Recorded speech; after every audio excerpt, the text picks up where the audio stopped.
sure that you're going and you're seeing this thing, because I promise it's going to be something to see. Yeah, not every day you get to see a public execution. These days I wouldn't let you. What's up, everybody? Scott Arnold from Southern Indiana Combat Production, here with the one and only Nathan Mayhem Maness. Super excited to have you on. This is Southern Indiana Combat Production, episode 2, bringing it to you guys at home. What's going on with you, brother? Man, life's been a little crazy so far.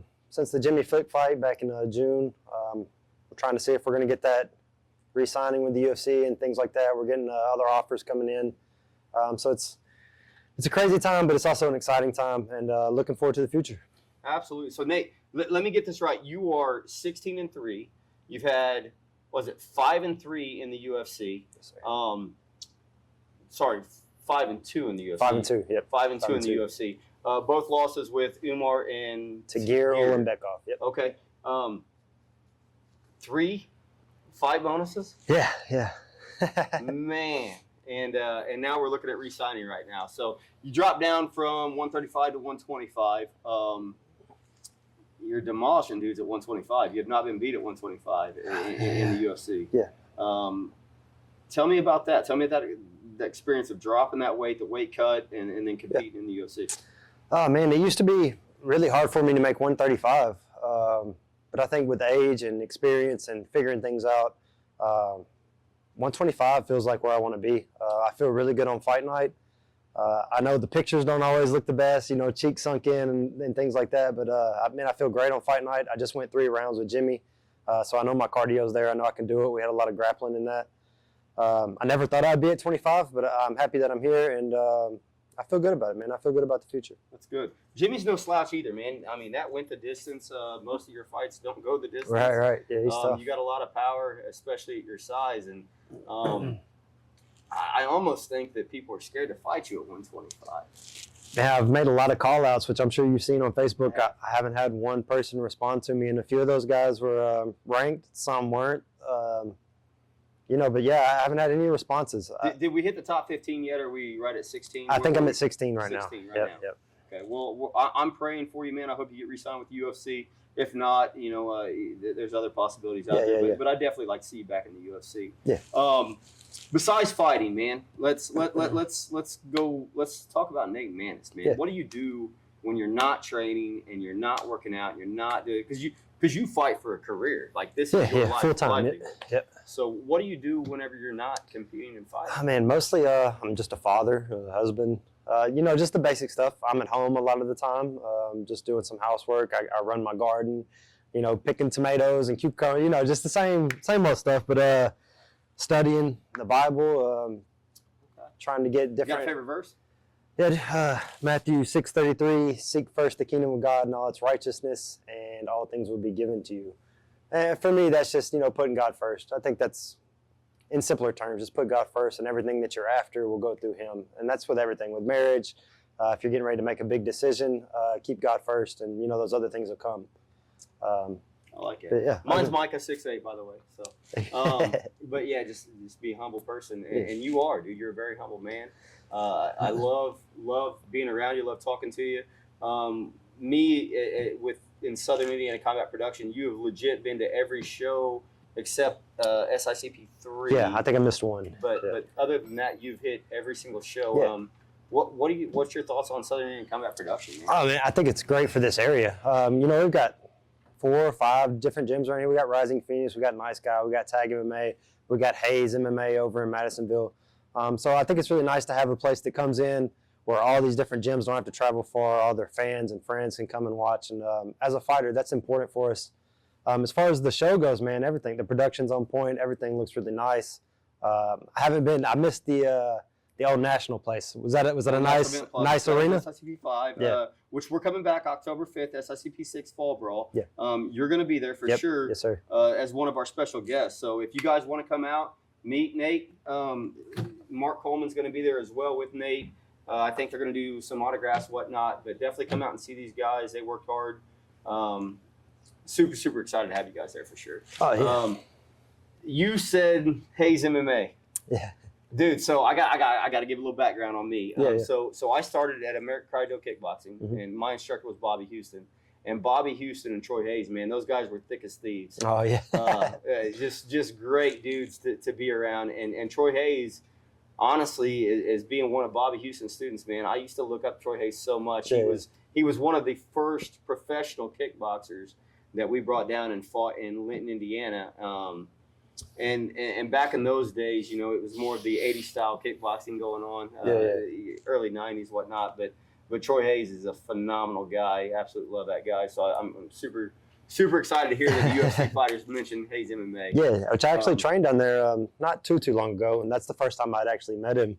I know he's got probably 10 fighters up there now. I know Gage is really solid. You know. Gage Mitchell, he's actually fighting October 5th, which I know you know. Yeah. But he's going to be fighting for the 125 title we got. He's undefeated right now, 3-0, and he's fighting Joshua He's Pereira. got a hard fight. Dude, Josh Pereira's a gangster. Yeah, man. he That is. kid's a dog. He's good. 4-0. Trains with at Immortal with Matt Brown. I believe Mark Coleman is one of the guys that shows up there quite a bit. So a lot of UFC background in that gym with Matt Brown being there. Yeah. Which I've talked to Gage about the Josh fight, man. You know, he comes down and trains with us quite a bit. I told him he's got a fight on his hands, and you know, we're gonna have to specifically game plan for this guy. Not that I'm against Josh, because we've talked on Instagram. I seen him at his LFA show there in Owensboro last year. Two really good studs, man. And Gage has beat some really good guys. You know, he went over and beat Anthony Pettis' cousin. Yeah, he's good. So that's probably the most excited fight for me. I really want to watch that. As a fellow 125er, I want to watch these guys go at it. On the pro side, I can honestly see that being fight of the night on the pro side. Amateur side, we got Keiston McLean, and he's fighting Quincy Evans. and both of them number one from where they're at. That's honestly the number one fight in the country for amateur side, and they're fighting for the 55 title. But when we look at fighting, and you started at a young age training, being around this, how did you get involved and develop into a UFC fighter, and then also on the verge of dude, you beat some tough dudes, man. Right. I honestly, I can see you in the future being one of the top 10 guys for sure. Yeah. But how did you get started, and where did you go from start point to, hey, I got the phone call, I'm going to the big stage? Yeah, it's going to be probably a little lengthy story, but I started at about 15, just watching GSP, Matt Hughes back in the day. Man, this has been 15, 16, 17, 18 years ago. It's been a long time. But we were just outside. We're doing Saturday mornings outside on the grass, just like the community. We just had like a little fight league, basically, is what we were doing. We were keeping records. That's where the Mayhem nickname comes from. We were giving each other nicknames, just basically beating each other up every Saturday morning in grass and dirt. This was back in Alabama. Then we moved up here, and I met Brad at our church. Kind of told him that, you know, I kind of like the fighting stuff, but I had never really officially trained or anything like that, which he had been coaching the wrestling team, and he had also done jiu-jitsu and fighting and things like that. So he kind of took me under. I've been with him ever since. That's unusual as well. To have one coach to walk through your whole career, that's almost unheard of. Most of your guys on your big stage, they've been through 4, 5, 6, 7, even 8, 9, 10 gyms. Right. And you've got the same guy that's walking up. Now, you do train other gyms. Yeah. But Brad's your guy. Yeah, Brad's been my head coach every fight but one, where I kind of went up to North Carolina, and I was living with my uncle, who's also in my corner in the UFC. Just kind of get some different looks, but I came right back. Brad's been my guy. I do train up at Nice Guy. Dave Overfield, he's also in my corner. Bobby Emmons, I was just texting him today. You know, he's always giving me feedback on some of these guys, what he sees, things like that. But yeah, man, it's definitely, that's probably the thing that I get most from fans is, why don't you go out to one of these big gyms, you know, go out there and, you know, see what you have and this and that. I think we've already proved what we have, to be honest with you. I feel like we've already earned our spot. We're 5-2. We're beating these guys at bigger gyms. You can be at a hole in the wall. As long as you're working hard and you're putting in the time, you can accomplish anything you want to do. Work ethic counts for a lot of it. Yeah. Sure. And you're the guy that's proven that right now. Yeah. So we go up your amateur career. We fought. We jumped to the pro side, and you had one loss prior to joining the UFC. Yeah. Can you Can you describe what it feels like to have that first loss as a pro fighter? Yeah, man, it was really hard. Not just fighting wise, it had an impact on pretty much my entire life. Who I'm married to now, we've been together 10 years. We've been married for 4, but we had a really rocky spot there. It just impacted every part of my life. That was my identity. That's who I was. Right. And I don't feel that as much now. You know, I'm 33.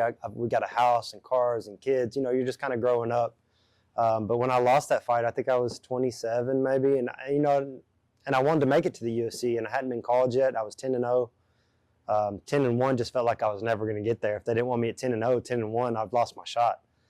So I kind of spiraled a little bit, to be honest with you. Got to some dark places, drinking a lot, things like that.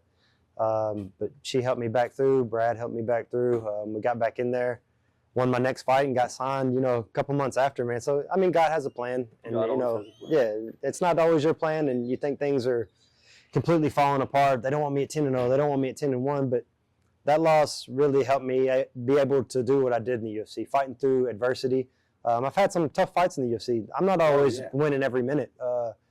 And I never experienced that before because I kind of just ran through guys, to be honest with you. And that's not me, you know, putting on a show. I just been pretty successful to get in there and get beat up a little bit. That helped me to, you know, push through it. I don't think I would be in the position I'm in now if I didn't experience that loss. I do got to ask about one of your losses when we talk about Umar. What was sucks. it like, dude? What was it like? Because they're obviously phenomenal wrestling, man. Yeah. Phenomenal. Yeah. Could you feel the pressure? Like, was it leading up to the fight, and then when you did fight him? I mean, you knew it was going to be a wrestling match. You trained for it. Yeah. That was probably one of your toughest defeats, man. To be honest with you, but at the same time, I say that I think that you learned a lot from that. And, and that's why people were scared to death of to fight you at 125. Yeah, he hasn't had too many people, you know, make it to a decision with him. I think just me and one other guy, and that happened recently. He was finishing everyone. Wasn't super abnormally strong. I felt like we could compete in that level, but everything he did was absolutely perfect. Head position was perfect. His shots were perfectly timed. You know, to beat him, I was going to have to get in his face and, you know, throw some bombs, kind of way that I have to do. And he was just perfect at timing me, getting underneath me. It was really hard to get up. I feel like I could have gotten up, but he also was really good at taking the back and letting you kind of get up and hovering over you just to kind of get your back and, you know, flatten you out and get chokes, just the way him and Khabib and all those guys do. But yeah, I learned a lot from that fight, man. I also learned that I can compete with the best. You know, I didn't have a mark on me. I came away. I feel good about it. Yeah, I feel good about it. And you're not out of that realm of competing with that guy. Yeah, if they offered it to me tomorrow, I'm in. I'm here. I'm here. Yeah. Absolutely love that. Now we talked about the tough loss of Umar. One of my most impressive things that I've ever seen with you is you literally knocked a dude cold sitting on your butt. Explain that. Yeah, man, that was, I feel like that was a turning point for me from putting so much pressure on myself. And that was the first time you fought at 125. Yeah. Putting a lot of pressure on myself and, you know, the UFC, bright lights, you know, I got a lot of support and it's not even about me. It's about letting on other people that have put so much time and work into me. So I was going into that fight completely free. I just felt good about it. If I lost, I was probably going to get cut. I'd have been 3-3 then. So I just went in there and I tried to have fun. So yeah, he tried to go for a leg lock, which is the worst thing you could do among Bobby Emmons, David Overfield, Jesse Ray Childry. You know, we pretty much live in leg locks. So I'm not sure he even knew what he was doing, to be honest with you. But he gave it his best. I feel like I have a lot of power at 125. I feel like I have power at any weight class, to be honest. But at 125, I feel like it definitely translates. If I can land a pretty clean shot, I think I can put those guys away. I think I knocked Mateus out 4 or 5 different times, to be honest with you. And I think I could show you that on video. Absolutely. Now, you have fought professionally at 3 different weight classes. Yeah, right? 55, 45, 35, and 25. Oh, so 4 different weight classes. Okay. And that was your very first fight at 25. Dude, you demolished the guy. Yeah, I mean, hands down. And again, I think that people are scared of your power at 25. That it's going to be a little bit harder for people to accept those kind of fights with you. Yeah, and it's kind of hard to get me out of there. You know, there's not been too many people to finish me. So if you're not going to get me out, quick, you know, there's a lot of opportunity. You know, 15 minutes is a long time to be fist fighting. There's a lot of opportunity for me to land something, and especially with being right on the outside of the rankings, it's not worth it to a lot of the guys out there. Like, and you're right there knocking on the door, man. And again, I'm a firm believer that you should be top 10 right now. And I think that you will be. I could see, especially at 125, I honestly don't see anybody beating you at 125. Yeah. And I'm super, super thrilled that you're one of our local guys around here. I appreciate it. I appreciate, SICP support too. I know y'all sponsored me there for a little while, and we've always had a good relationship. And, looking out for my family, we got to bring in, a couple events ago, you hooked me up with the tickets and things like that. So yeah, man, I appreciate you guys' support for sure. Well, we appreciate you for sure. So we go back to where we're at now. What's the game plan now? I know we're kind of waiting for a phone call again. We're almost, it seems like we're at square one. Yeah. Is what it feels like, I'm sure. The same time I say that, I know you're not at square one, because people know your name. Yeah. They're that call will come, I'm sure of it. Yeah. But what's going on with you mentally with feeling that square one, Yeah, it's man, at first it felt a little depressing, but kind of just thinking things through and letting time pass. It's kind of an exciting time. It's something, could possibly be something new. We could possibly be traveling across the world. We've sent out messages to one, and we have Canadian promotions sending us offers. We already have offers that are good enough for me to continue fighting full time to support my family and things like that. So, man, it's not the end of the world. The UFC is a great company. It's great to be a part of it. They've given me the stage that I have now to be honest with you, just to spread the gospel, to be honest. I don't think people would care necessarily so much if I didn't have that stage. So it's not all just about fighting. I think just maturing and growing up a little bit mentally. There's so much more to life. Obviously, I love fighting. I'm here getting ready to put in some sessions, but we have offers. Everything's going to be okay. Absolutely. That is one respectful thing with me. Again, I'm a Christian man, but I actually just got off the phone with Bryce Mitchell a little bit ago. Oh, yeah. And I love that guy to death. And you and him are probably two of my favorite fighters. The fact that you stand for what you believe in. Yeah. A lot of guys, they fold to social media. They fold to what's going on in the community. I've definitely had people driving it into me, to get a character, be Colby Covington, be Sean O'Malley, and it's just not who I am. And it's not as. When I retire from this, I want to be able to say I did everything the way I wanted to do it, and I'm not putting myself out there looking, like a dummy or trying to be something that I'm not. When I retire, people are going to know exactly who I am, and it's who I've always been. See, that's cool. My aunt, her name is Lisa Richter. She is a very religious woman. Love the lady to death. She is involved with Southern Indian Combat Productions. She loves fighting. Mm-hmm. The one thing she said that she loves about you, whether win or lose, you're always standing there saying, "I thank God." So absolutely love that, man. We go on to when we get that call. Who would you want to fight in the UFC right now? Like if you got a phone call tomorrow, and they said, "Hey, look, you're gonna have a fight. It's be 60 days out. This is who we're gonna do." And who would be the guy that you're like, you know what, let's go hands. Chael Sonnen said to fight the worst guys for the most amount of money, but I can't get with that. I want somebody in the top 15 for sure. Bruno Silva just knocked out Cody Durden this Saturday. He's ranked like 13. Called him out, haven't heard a response. I'd love to fight him. He's a guy that goes in there and bangs, throws hard. Mateus Nikolai, he's number 10. Called him out, haven't heard nothing. He's a good striker. I'm not afraid to get touched or get beat up. If you had a top 5 guy right now that you could say, you know what, let's make this fight happen, and I'm going to show you why I am the way I am. Who would be the 125 or top 5 that you'd be like? Might as well. Let's do Pantoja. Let's go. And Steve Erceg was 3-0. I'm 5-2. We're not that far off in our rankings. He went up there and gave him a heck of a fight, man. I'm ready. It only takes one shot. I love it. And I know that you're ready. You're here. You're training a good gym. You got good guys behind you. You got a huge support system. The community, dude. Yeah, you literally have a day named after you in this community. Yeah. What was that like? Man, it's still kind of unbelievable for me, and I can't say it enough how much their support that I appreciate. I mean, that means everything to me. Small town, Morganfield, Kentucky. Not too many people are going to know about it, but this is my town, to be honest with you. And I don't say that like it's my town. It's just where I'm from, where I want to be at, who I appreciate, and they give me the support, and I support them. Man, So no matter where this takes you, this is your town. I love Yeah, it. yeah. I'm here. I'm here. They've given me everything. I've tried to give everything that I can back, and if they need anything from me, I'm here.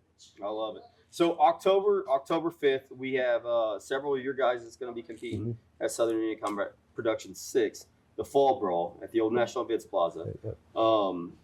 What are your expectations of your guys? Because you know as well as I do, even though they're my friends, some of them, dude, I put them up against bangers. Like that is the one thing like we do is we want big, heavy, hard hitting fights. 100%. And your guys are training their butts off right now for those fights. So you got any predictions? Anything? Yeah, man. If we're going off last show, I think we went 3-0 in all first round finishes. I think Brooks Black had his arm triangle.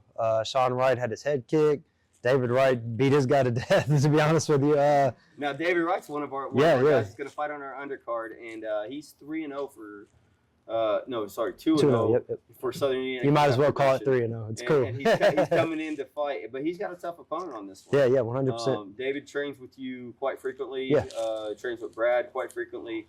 I hear a lot of big things, and he is definitely a hopeful prospect in the pros once he makes that step. So. Yeah, man. He's honestly maybe even fighting up a weight class. I think he could probably make 35, but he's out here doing, great at 145, especially at the amateur level, just going and getting your experience. And, man, he's beating these guys up. Well, we got Savon right now as the 145 title holder, and I kind of talked to a couple guys.